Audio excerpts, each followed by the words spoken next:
हरे कृष्णा। आइए सब मिलकर प्रार्थना करते हैं। नहीं है मेरा यह संसार, ना है ये मेरे लिए, सभी हैं कृष्ण के तभी तो प्यारे हैं वे सदा। मेरे तो हैं कृष्ण केवल दूसरा न कोई, जैसा भी हूँ उन्हीं का हूँ, शरण में हूँ उनकी सदा। सुख दुख नहीं है जग में, सिर्फ हैं परिस्थितियाँ, हैं सभी प्रसाद प्रभु की, लो लगे कृष्ण से सदा। श्रीमद् भगवद गीता के आज के सत्र में हम 15वें अध्याय के 14वें श्लोक से आरंभ करेंगे। इससे पूर्व कि हम आरंभ करें, आप लोग सभी इससे पूर्व प्रकरण जो चल रहा था उसको ध्यान में ले आइए, ताकि हमें आगे बढ़ने में, समझने में सुविधा हो।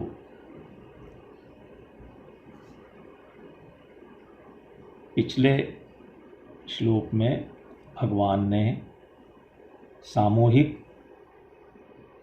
समष्टि शक्ति में अपना प्रभाव बताने के बाद अब जिस शक्ति से व्यष्टि जगत में क्रियाएं हो रही हैं, उस व्यष्टि शक्ति में अपना प्रभाव बता रहे हैं।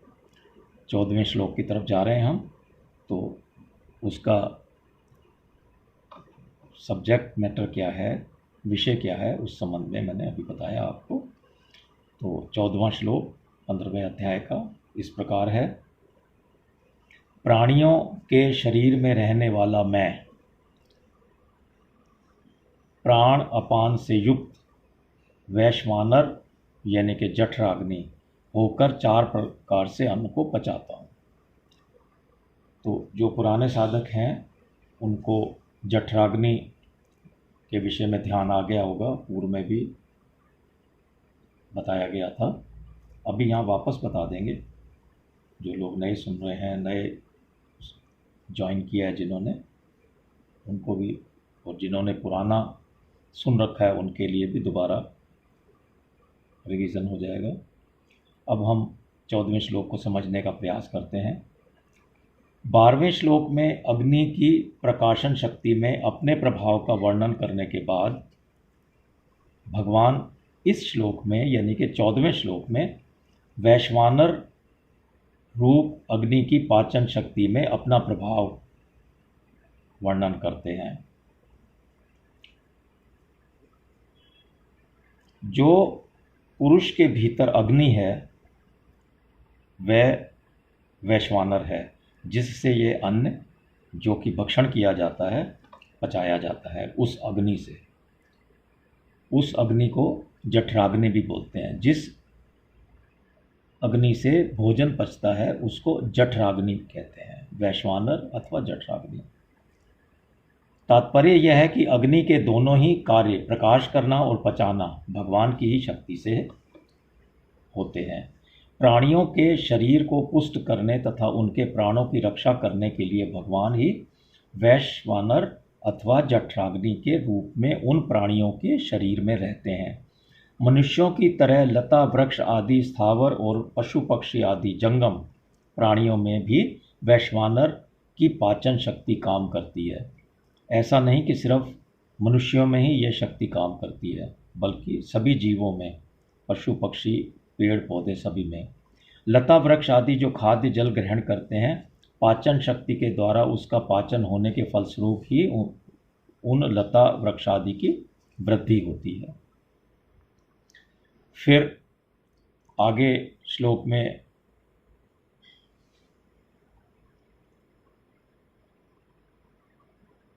जो आया है उसकी तरफ बढ़ रहे हैं।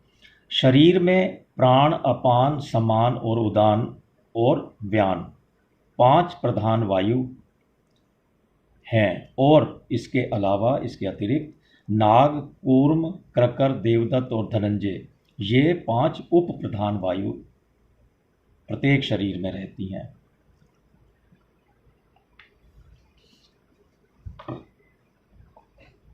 वैसे तो पूर्व सत्र में, पूर्व क्लासेस में इन वायु के विषय में विस्तार से बताया गया था, लेकिन यहाँ पुनः मैं एक बार और इनके बारे में बता रहा हूँ। इस प्रकार ये जो 10 प्राणवायु के नाम लिए हैं, इनके कार्य भी मैं यहाँ बता देता हूँ।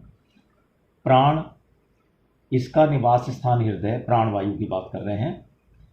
इसका निवास स्थान हृदय है और इसका कार्य है शरीर श्वास को बाहर निकालना, खाए हुए अन्न को पचाना इत्यादि। अपान, इसका निवास स्थान गुदा है। इसका कार्य है शरीर का मल मूत्र बाहर निकालना, गर्भ को बाहर निकालना और श्वास को भीतर ले जाना। ये अपान वायु का कार्य है। तीसरी वायु है समान। इसका निवास स्थान नाभि है। इसका कार्य है पचे हुए भोजन के रस को सब अंगों में बांटना। फिर नेक्स्ट है उदान। इसका निवास स्थान कंठ है। जब भोजन करते हैं तब उसके गाढ़े भाग और जल भाग को ये अलग अलग करता है। सूक्ष्म शरीर को सूक्ष्म स्थूल शरीर से बाहर निकालता है तथा उसे दूसरे शरीर या लोक में ले जाना भी इसी का ही कार्य है। किसका? उदान का। और पांचवें प्रकार की वायु है व्यान। इसका निवास स्थान संपूर्ण शरीर है। इसका कार्य है शरीर तथा उसके अंगों को सिकोड़ना या फैलाना। फिर नेक्स्ट है नाग। इसका कार्य है डकार लेना। कूर्म, इसका कार्य नेत्रों को खोलना और बंद करना है। क्रकर का कार्य छींकना है। देवदत्त वायु का कार्य है जमाई लेना। धनंजय वायु का नाम है मृत्यु के बाद भी ये शरीर में रहती है, जिससे मृत शरीर फूल जाया करता है। वास्तव में एक ही प्राण वायु के भिन्न भिन्न कार्यों के अनुसार ऊपर जो भेद बताए हैं मैंने वो माने गए हैं। तो इस प्रकार हमने 10 प्रकार की जो वायु है इनके विषय, इनके नाम और इनके कार्य के बारे में देखा। इस श्लोक में भगवान 2 प्रधान वायु प्राण और अपान का ही वर्णन करते हैं। श्लोक को देखिए आप, उसमें केवल 2 ही वायु का नाम लिया गया है, क्योंकि ये दोनों वायु जठराग्नि को प्रदीप्त करते हैं, प्रज्वलित करती हैं, भड़काती हैं। जठराग्नि से पचे हुए भोजन के सूक्ष्म अंश या रस को शरीर के प्रत्येक अंग में पहुंचाने का सूक्ष्म कार्य भी मुख्यतः प्राण और अपान वायु का ही है। तो श्लोक में तो केवल 2 ही वायु की बात आई है, लेकिन ज्ञान के लिए मैंने यहाँ पर 10 प्रकार की वायु के विषय में बताया है। प्राणी 4 प्रकार से अन्न का भोजन करते हैं। जो अन्न दांतों से चबाया जाकर खाता है, रोटी, पोहा इत्यादि, उसे भोज्य कहते हैं। दूसरे प्रकार का है पेय, जो अन्न निगला जाता है, जैसे खिचड़ी, हलवा, दूध, रस आदि। एक है चोष्य, दांतों से चबाकर जिस खाद्य पदार्थ का रस चूसा जाता है और बचे हुए असार भाग को, जिसमें सार अथवा रस नहीं होता, उस भाग को थूक दिया जाता है, जैसे कि गन्ना, आम इत्यादि। वृक्ष आदि स्थावर योनियां इसी प्रकार से अन्न को ग्रहण करती हैं। एक है लोह्य, जो अन्न जिह्वा से चाटा जाता है, जैसे चटनी, शहद इत्यादि। अन्न के इस प्रकार जो 4 प्रकार हैं, उनमें भी एक एक के अनेक भेद हैं। भगवान कहते हैं कि उन चारों प्रकार के अन्न जो हैं उनको वैश्वानर अथवा जठराग्नि रूप में मैं ही पचाता हूँ। अन्न का ऐसा कोई अंश नहीं है जो मेरी शक्ति के बिना पच सके। पृथ्वी में प्रविष्ट होकर संपूर्ण प्राणियों को धारण करना, चंद्रमा होकर संपूर्ण वनस्पतियों का पोषण करना, फिर उनको खाने वाले प्राणियों के भीतर जठराग्नि होकर खाए हुए अन्न को पचाना आदि संपूर्ण कार्य भगवान की शक्ति से ही होते हैं। लेकिन मनुष्य उन कार्यों को अपने द्वारा किया हुआ मान लेता है और मुफ्त में ही अभिमान कर बैठता है। लेकिन वास्तविकता यह है कि यह सब भगवान की कृपा से ही हो रहा है। इस प्रकार हमने 14वें श्लोक को समझने का प्रयास किया। अब आगे बढ़ रहे हैं। पिछले 3 श्लोकों में अपनी प्रभाव युक्त विभूतियों का वर्णन करके अब उस विषय का उपसंहार करते हुए भगवान सब प्रकार से जानने योग्य तत्व स्वयं को बताते हैं। अभी तक जो प्रकरण चल रहा था, अपनी विभूतियाँ बता रहे थे भगवान, उसका अब उपसंहार करके और जो वास्तव में जानने योग्य तत्व है स्वयं को बताते हैं। 15वां श्लोक इस प्रकार है, मैं ही संपूर्ण प्राणियों के हृदय में स्थित हूँ तथा मुझसे ही स्मृति, ज्ञान और अपोहन यानी कि संशय आदि दोषों का जो नाश होता है उसे अपोहन कहते हैं, होता है। संपूर्ण वेदों के द्वारा मैं ही जानने योग्य हूँ, वेदों के तत्व का निर्णय करने वाला और वेदों को जानने वाला भी मैं ही हूँ। आइए इसको भी थोड़ा विस्तार पूर्वक समझते हैं। 15वां श्लोक बहुत ही महत्वपूर्ण है क्योंकि भगवान की विभूतियों का इसमें उपसंहार है और फिर आगे कुछ अपने बारे में जो उन्होंने बताया है उसको भी समझते हैं।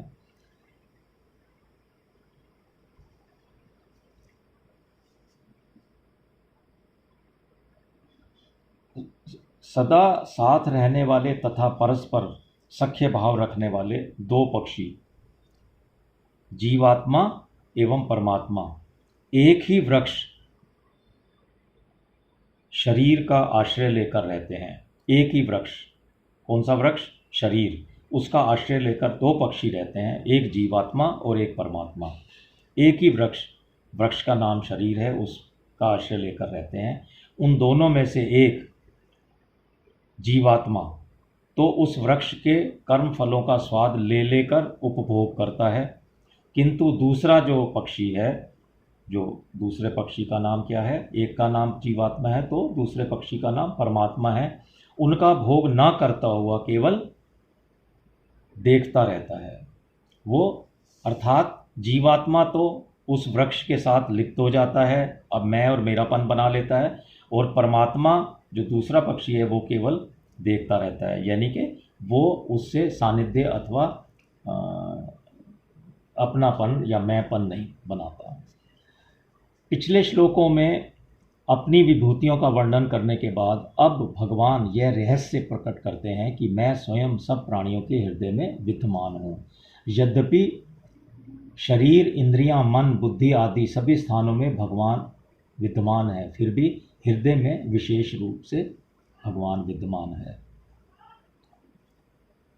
ये जो अभी मैंने दो पक्षियों वाली बात बताई थी, यहाँ मैं एक चीज़ बताना भूल गया था कि ये जो मैंने उदाहरण बताया है, दिया है, यह कोई काल्पनिक नहीं है, यह उपनिषद से लिया गया है, मुंडको उपनिषद से लिया गया है, और इस यही का यही श्वेताश्वर उपनिषद में भी बिल्कुल यही वर्णन आता है।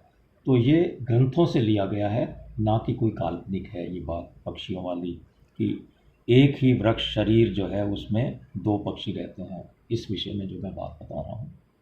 चलिए आगे बढ़ते हैं।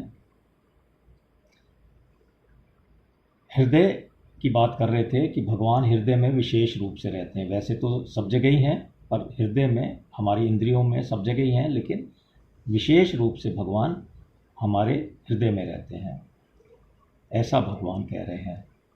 हृदय शरीर का प्रधान अंग है, सब प्रकार के भाव हृदय में ही होते हैं, समस्त कर्मों में भाव ही प्रधान होता है। भाव की शुद्धि से समस्त पदार्थ, क्रिया आदि की शुद्धि हो जाती है, अतः महत्व का भाव ही है। वस्तु, व्यक्ति, कर्म आदि का भाव नहीं है, ना ही वस्तु, व्यक्ति और कर्म का महत्व है। यह भाव हृदय में होने से हृदय की बहुत महत्ता है। हृदय सत्वगुण का कार्य है, इसलिए भी भगवान हृदय में विशेष रूप से रहते हैं। भगवान कहते हैं कि मैं प्रत्येक मनुष्य के अत्यंत नज़दीक अर्थात उसके हृदय में रहता हूँ, अतः किसी भी साधक को मेरे से दूरी अथवा वियोग का अनुभव करते हुए भी मेरी प्राप्ति से निराश नहीं होना चाहिए। इसलिए पापी, पुण्यात्मा, मूर्ख, पंडित, निर्धन, धनवान, रोगी, निरोग आदि कोई भी स्त्री पुरुष किसी भी जाति, वर्ण, संप्रदाय, आश्रम, देश, काल, परिस्थिति आदि में क्यों न हो, भगवत प्राप्ति का वह पूरी तरह से अधिकारी है। आवश्यकता केवल भगवत प्राप्ति की ऐसी तीव्र अभिलाषा, लगन, व्याकुलता की है जिसमें भगवत प्राप्ति के बिना फिर हम रह ही ना सकें, भगवत प्राप्ति के बिना रहा ही ना जा सके। परमात्मा सर्वव्यापी हैं, अर्थात सब जगह समान रूप से परिपूर्ण होने पर भी हृदय में प्राप्त होते हैं। जैसे गाय के संपूर्ण शरीर में दूध व्याप्त रहने पर भी उसके स्तनों से ही दूध प्राप्त होता है। अथवा दूसरा एक उदाहरण देखें तो पृथ्वी में सर्वत्र जल रहने पर भी वह कुएं, बावड़ी आदि से ही प्राप्त होता है। ऐसे ही सूर्य, चंद्र, अग्नि, पृथ्वी, वैश्वानर आदि सब में व्याप्त होने पर भी परमात्मा हृदय में ही प्राप्त होते हैं। इस बात को भगवान ने पूर्व में 13वें अध्याय के 17वें और 18वें श्लोक में भी बताया था। अब हम परमात्मा संबंधी कुछ विशेष बात की तरफ ध्यान देते हैं। हृदय में निरंतर रहने के कारण परमात्मा वास्तव में मनुष्य मात्र को प्राप्त है, परंतु जड़ता अथवा संसार से माने हुए संबंध के कारण जड़ता की तरफ ही दृष्टि रहने से नित्य प्राप्त परमात्मा अप्राप्त प्रतीत होते हैं, अर्थात उनकी प्राप्ति का अनुभव नहीं हो रहा है। जड़ता से सर्वथा संबंध विच्छेद होते ही सर्वत्र विद्यमान नित्य प्राप्त परमात्म तत्व स्वतः अनुभव में आ जाते हैं। किसी विशेष साधन, गुण, योग्यता, लक्षण आदि के बदले में परमात्मा की प्राप्ति होगी, ऐसी सोच, ऐसी धारणा बिल्कुल ही गलत है।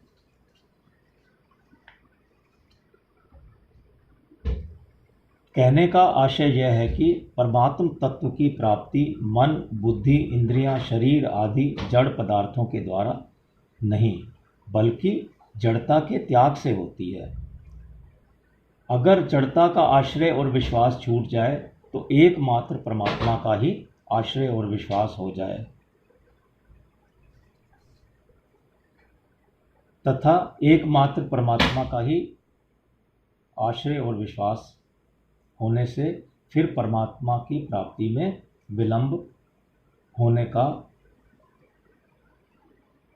कोई प्रश्न ही पैदा नहीं होता। फिर परमात्मा की प्राप्ति में विलंब की कोई संभावना ही नहीं रहती। भूली हुई जानकारी का किसी कारण से भी अगर कोई जानकारी हम भूल जाएं तो भूली हुई जानकारी का पुनः प्राप्त होना स्मृति कहलाता है। श्लोक में कुछ शब्द हैं, उनका हम समझने के प्रयास कर रहे हैं। उनको स्मृति, चिंतन, अपोहन ये शब्द आए थे, उसी विषय में मैं बात कर रहा हूँ। तो किसी बात की भूली हुई जानकारी का पुनः प्राप्त होना स्मृति कहलाती है। स्मृति और चिंतन दोनों में अंतर है। नई बात का चिंतन और पुरानी बात की स्मृति होती है। अतः चिंतन संसार का और स्मृति परमात्मा की होती है, क्योंकि संसार पहले नहीं था और परमात्मा अनादिकाल से है, इसलिए उनकी स्मृति होती है। स्मृति में जो शक्ति है वह चिंतन में नहीं है। स्मृति में कर्तापन का भाव कम रहता है, जबकि चिंतन में कर्तापन का भाव अधिक रहता है। थोड़ा और इसी बात को समझें। एक स्मृति की जाती है और एक स्मृति होती है। अब देखिए, पहले मैंने स्मृति और चिंतन के विषय में बताया, अब मैं स्मृति के ही विषय में दो बातें कहने जा रहा हूँ। एक स्मृति की जाती है और एक स्मृति होती है। जो स्मृति की जाती है वह बुद्धि में, और जो होती है वह स्वयं में होती है। होने वाली स्मृति जड़ता से तत्काल संबंध विच्छेद करा देती है। भगवान यहाँ कहते हैं कि यह होने वाली स्मृति मेरे से ही होती है, मेरे प्रभाव से ही होती है। मैं भगवान का हूँ, संसार का नहीं, ऐसा साक्षात अनुभव हो जाना ही स्मृति है। इस बात को हम विस्तार से पुनः 18वें अध्याय, अंतिम अध्याय के 73वें श्लोक में उन्हें एक बार समझेंगे।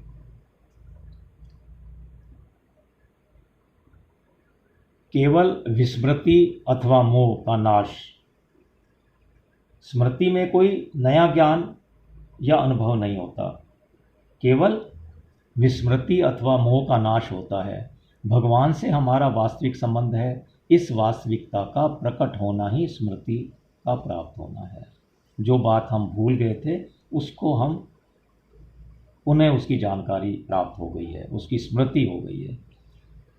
किसी विषय की जानकारी को ज्ञान कहते हैं। लौकिक और पारमार्थिक जितना भी ज्ञान है वह सब ज्ञान स्वरूप परमात्मा का आभास मात्र है। अतः ज्ञान को भगवान अपने से ही होने वाला बताते हैं।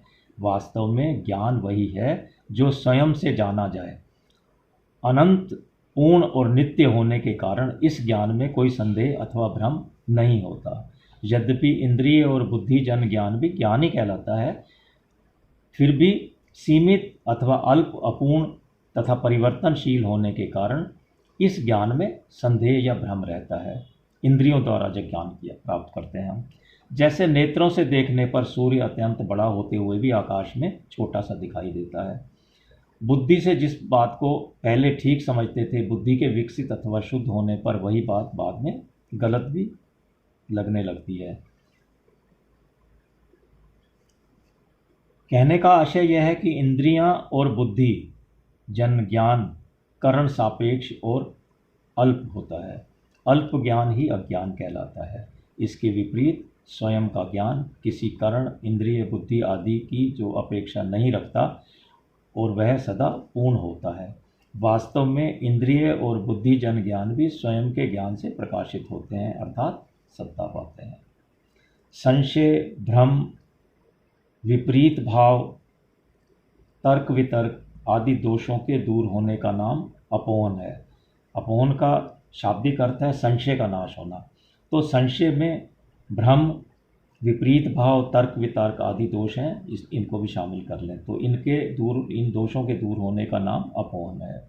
भगवान कहते हैं कि ये संशय आदि दोष भी मेरी कृपा से ही दूर होते हैं।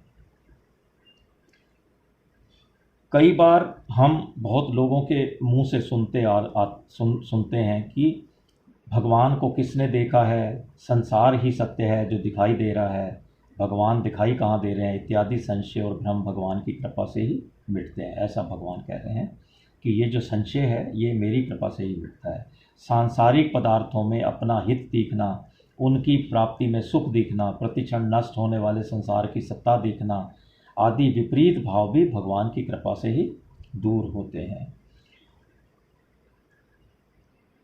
गीता के उपदेश जो हम अभी चल रहा है, सुन रहे हैं, प्रथम अध्याय से चल रहा है, कि अंत में यानी कि 18वें अध्याय में अर्जुन भी भगवान की कृपा से ही अपने मोह का नाश, स्मृति की प्राप्ति और संशय का नाश होना स्वीकार करते हैं।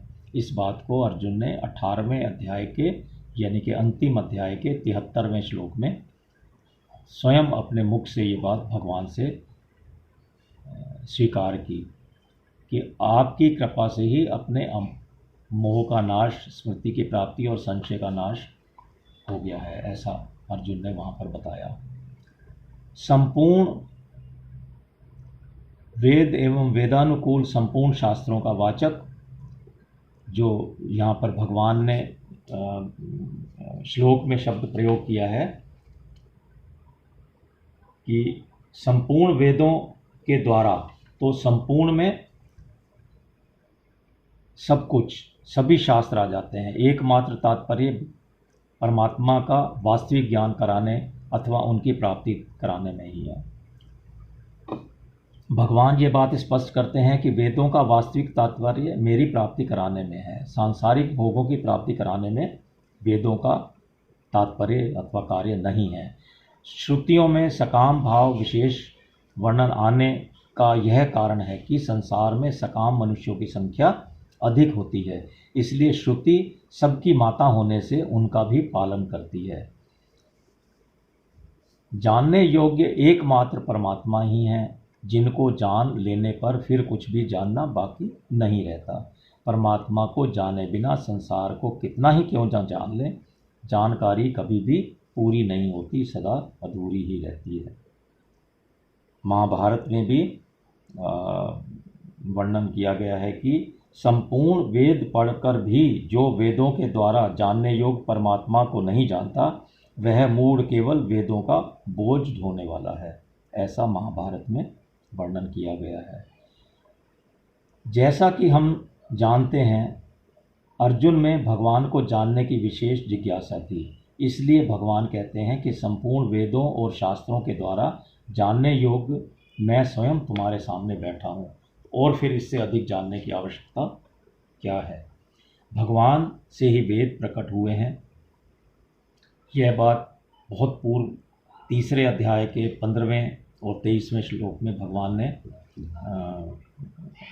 स्वयं बताई थी। अतः वे ही भगवान स्वयं ही वेदों के अंतिम सिद्धांत को ठीक ठीक बताकर वेदों में प्रतीत होने वाला विरोधाभास जो है, वेदों में जो प्रतीत होने वाले विरोधों का अच्छी तरह से स्वयं भगवान ही समन्वय कर सकते हैं। इसलिए भगवान कहते हैं कि वेदों का पूर्ण वास्तविक ज्ञाता होने के कारण मैं ही वेदों के यथार्थ तात्पर्य का निर्णय करने वाला हूँ कि वेदों का वास्तविक उद्देश्य क्या है। तो भगवान कहते हैं कि वेदों का उद्देश्य भगवान की प्राप्ति है, मेरी प्राप्ति कराना है। तो इस बात पर हमें विश्वास करना चाहिए। वेदों के अर्थ, भाव आदि को भगवान ही यथारूप से जानते हैं। वेदों में कौन सी बात किस भाव अथवा उद्देश्य से कही गई है, वेदों का यथार्थ तात्पर्य क्या है, इत्यादि बातें भगवान ही पूर्ण रूप से जानते हैं, क्योंकि भगवान से ही वेद प्रकट हुए हैं। वेदों में भिन्न भिन्न विषय होने के कारण अच्छे अच्छे विद्वान भी एक निर्णय नहीं कर पाते, उनमें आपस में तर्क वितर्क होते रहते हैं। ये बात भी 2 अध्याय के 53वें श्लोक में भगवान ने बताई थी। इसलिए वेदों के यथार्थ ज्ञाता भगवान का आश्रय लेने से ही वेदों का तत्व जान सकते हैं, और फिर ये जो वेदों के विषय में तरह तरह की चर्चाएं हैं, इनसे हम मुक्त हो सकते हैं। भगवान ने इसी अध्याय के पहले श्लोक में कहा था कि संसार वृक्ष को तत्व से जानने वाले मनुष्य को वेदविद कहा था भगवान ने। अब इस श्लोक में भगवान स्वयं को वेदविद कहते हैं। इसका तात्पर्य यह है कि संसार में यथार्थ तत्व को जान लेने वाला महापुरुष भगवान से अभिन्न हो जाता है। संसार के यथार्थ तत्व को जानने का अभिप्राय है कि संसार की स्वतंत्र सत्ता नहीं है और परमात्मा की ही सत्ता है। इस प्रकार जानते हुए संसार से माने हुए संबंध को छोड़कर अपना संबंध भगवान से जोड़ना, संसार का आश्रय छोड़कर भगवान के आश्रित हो जाना। थोड़ा और इस प्रकरण के विषय में कुछ बातें और जानने का प्रयास करते हैं। भगवान ने श्रीमद् भगवत गीता के 4 अध्यायों में भिन्न भिन्न रूप से अपनी विभूतियों का वर्णन किया है, जैसा कि अब तक इस अध्याय तक हम लोगों ने ये बात पूर्व में जान चुके हैं। 9वें अध्याय में कहाँ पर कौन कौन से क्या क्या बताया है, अपनी विभूतियाँ कहाँ कहाँ कितनी कितनी बताए हैं, उसको मैं यहाँ संक्षेप में बताने जा रहा हूँ। 7वें अध्याय में 8वें श्लोक से 12वें श्लोक तक सृष्टि के प्रधान प्रधान पदार्थों में कारण रूप से भगवान ने अपनी 17 विभूतियों का वर्णन करके अपनी सर्वव्यापकता और सर्वरूपता सिद्ध की है। फिर इसके बाद 9वें अध्याय में 16वें श्लोक से 19वें श्लोक तक क्रिया, भाव, पदार्थ आदि में कार्य कारण रूप से भगवान ने अपनी 37 विभूतियों का वर्णन करके अपने को सर्वव्यापक बताया है। 10वें अध्याय का तो नाम ही विभूति योग है। इस अध्याय में 4थे और 5वें श्लोक में भगवान ने प्राणियों के भावों के रूप में 20 विभूतियों का और 6ठे श्लोक में व्यक्तियों के रूप में 25 विभूतियों का वर्णन किया। उसके बाद फिर 20वें श्लोक में 20वें श्लोक से 39वें श्लोक तक लगातार भगवान ने अपनी 82 प्रधान विभूतियों का विशेष रूप से वर्णन किया है।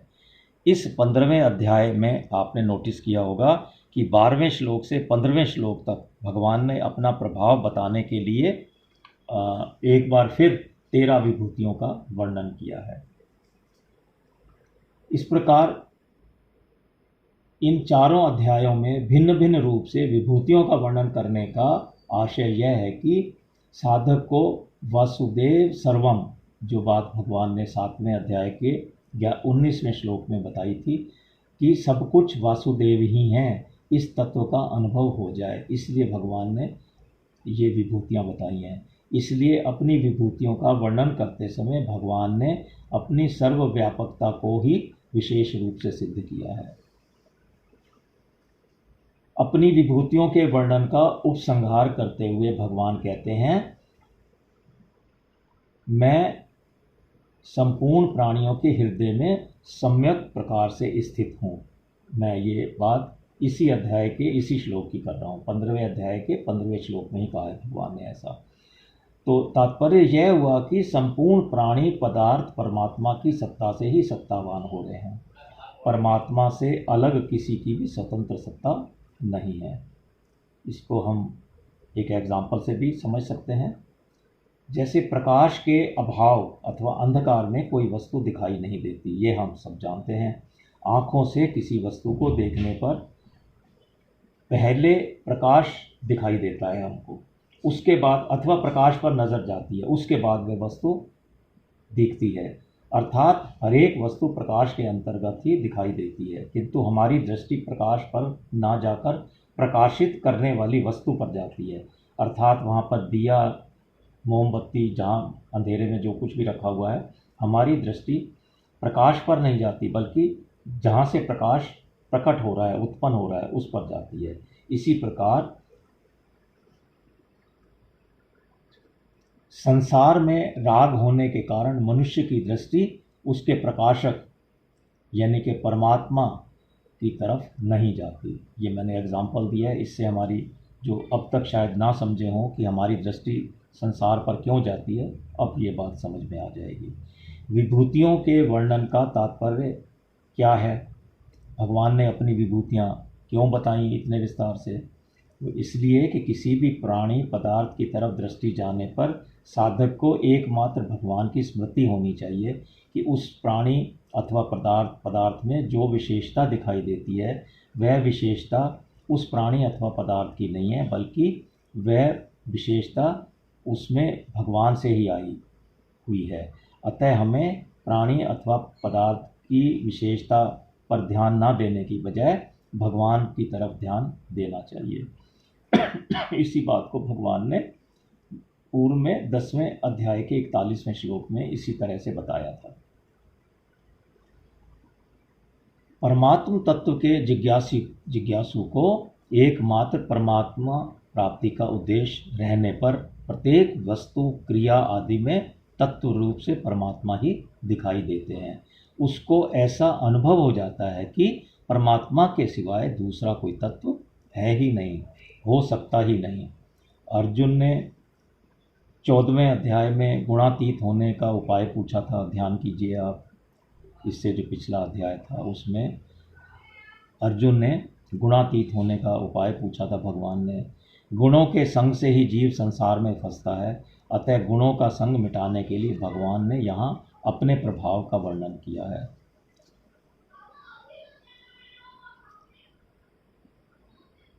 इस वर्णन से सिद्ध होता है कि आदि से अंत तक, समष्टि से व्यष्टि तक की संपूर्ण क्रियाएं भगवान के अंतर्गत उन्हीं की शक्ति से हो रही हैं। मनुष्य अहंकारवश अपने को उन क्रियाओं का कर्ता मान लेता है, अर्थात उन क्रियाओं को व्यक्तिगत मान लेता है।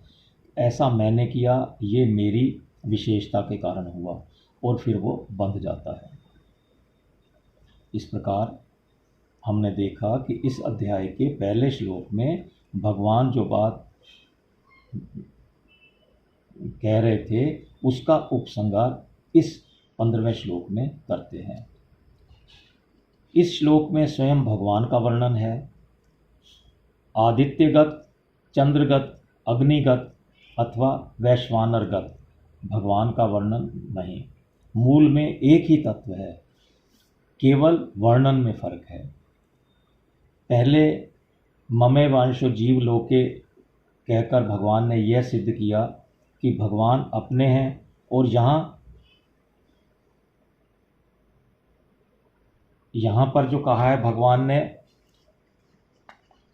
क्या कहा है मैं बताता हूँ आपको। यहाँ पर भगवान ने श्लोक में जो कहा है संपूर्ण प्राणियों के हृदय में स्थित हूँ। इससे यह सिद्ध होता है कि भगवान अपने हैं, क्योंकि वो हमारे हृदय में रहते हैं। भगवान को अपना स्वीकार करने से उनमें स्वाभाविक प्रेम होगा। अपने में स्वीकार करने से उनको पाने के लिए किसी दूसरी जगह जाने की आवश्यकता नहीं रहेगी।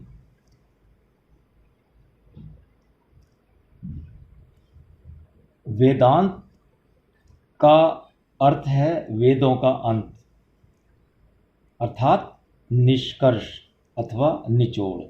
इस बात को भी भगवान ने दूसरे अध्याय के 16वें श्लोक में बताया था। भगवान कहते हैं कि वेद अनेक हैं, पर उन सब में जानने योग्य मैं एक ही हूँ, और उन सबको जानने वाला भी मैं ही हूँ। आशय यह है कहने का कि सब कुछ मैं ही हूँ। इस प्रकार हमने 15वें श्लोक को समझने का प्रयास किया है। तो आज का प्रकरण, आज का सत्र हम यहीं तक रखेंगे। आइए इस सत्र के अंत में जो हम प्रार्थना हमेशा किया करते हैं, प्रार्थना करते हैं। नाम संकीर्तनम यस्य सर्व पाप प्रणाशनम प्रणामो दुःखशमनस्य तम नमामि हरिं परम। हरे कृष्णा।